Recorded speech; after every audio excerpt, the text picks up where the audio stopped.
you can, if you like your child, I always say if you don't like, leave it to charity. Some of us have horrible children. Do you have any horrible children? Does anybody have like a child where you really are not going to leave your farm? Any farmers? No, you don't have to. Just if you don't like them, don't, then what I did for you doesn't mean anything. I understand that Trump's brain is a swirling vortex of chaos, but why he decided to start ranting about us not liking our kids. Does anybody have the one kid that they wouldn't leave their money to? That might seem random, but there might actually be something in the news that could be informing Trump's rant right there. We found out just recently that Trump's eldest son, Don Jr., said in a sworn deposition that he has next to no understanding of the generally accepted accounting principles, or GAAP, the accounting standard adopted by the US SEC. The judge, so this is going to play into a judicial decision that's not what Trump wanted, but the judge goes on to say, furthermore, the record is replete with evidence that Donald Trump Jr.'s statement that we have not knowingly withheld pertinent information is blatantly false. So during this deposition, Don Jr. Is not able to convince the judge that he's not actively lying about a number of things being investigated, and tries to use as a defense that he doesn't know anything about this business stuff. And that is important because those statements and him not reassuring the judge apparently played into the decision that's just been handed down by New York Supreme Court Judge Arthur Engoron that is now going to appoint an independent monitor to ensure there's no further fraud at the Trump organization, restricting its ability to freely make deals, sell assets, and change its corporate structure while an investigation into a variety of different forms of fraud takes place. That deposition was part of a process that in theory could have stopped this from happening. But Don Jr. flubbed it so bad that now there's gonna be someone looking over their shoulder. So this is in regards to a lawsuit that you've probably heard about on Truth Social with Trump bleeding constantly about Peekaboo James and things like that. Anyway, so New York's Attorney General alleges Trump and the Trump Organization misled banks and others about the values of prized assets, including golf courses and hotels bearing their name. And so now their ability to try to avoid some of this judgment, conceal information, potentially engage in a variety of forms of business that they'd like to, might be constrained in no small part thanks to the assist from Don Jr. Yeah, and is it Eric or Don Jr. or both that he hates? I mean, which one? I think both of them are wildly incompetent. One is like, he works more with Don Jr., but Don Jr. is also more needy on social media.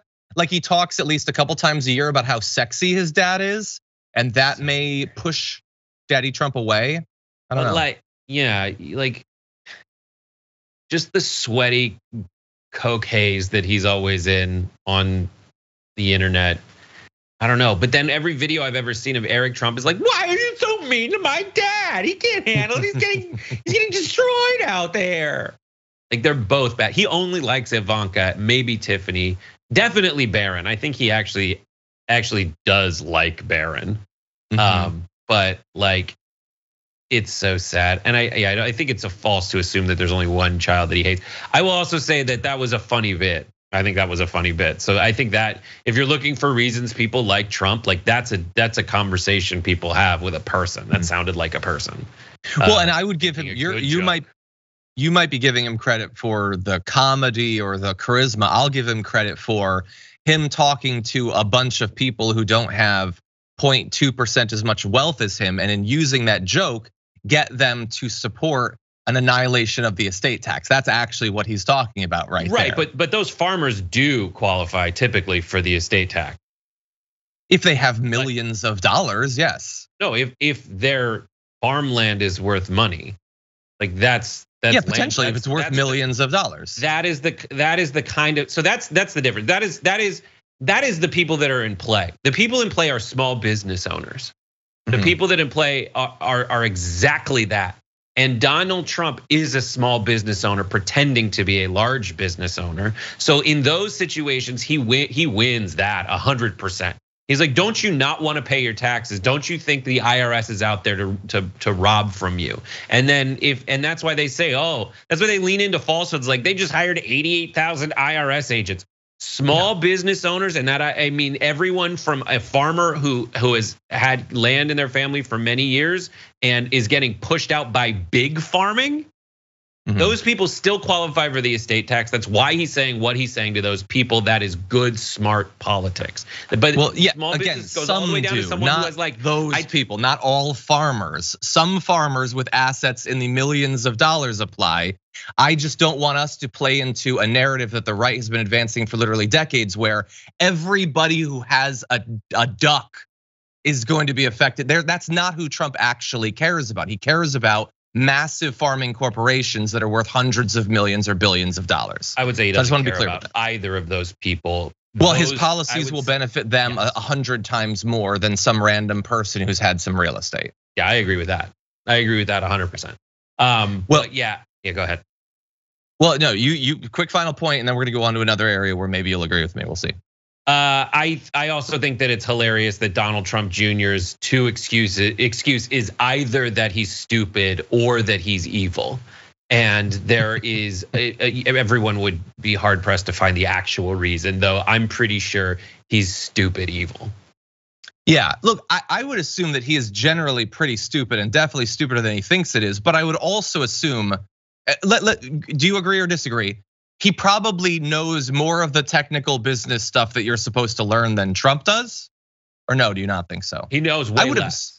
He knows way less. Really, you think of so? those. See, I would assume that he knows more. Okay. No. I would, if you hear Trump talk in those conversations about stuff that loses the room when he talks about what it takes to run a business, he like when they just get confused. All of that stuff. I've heard, I have a lot of friends who like have small businesses. They sound exactly like him, and they all talk about their payroll. And it is the people on the left who have no knowledge of that lingo that endears you to a group of people and signals that you're part of that group. Like that's what Trump's amazing at. That's why he's really good at like bringing, as I said on your show, for half a decade. Like this dude knows how he's a truffle pig for stuff people complain about around a water cooler, and he complains about it in that way. And the way that he like offhandedly says windmills cause cancer, it's stupid, but it's also the kind of stupid that people, when they're having a conversation, when they're complaining, don't really care about. They all know that they're just kind of being pissy.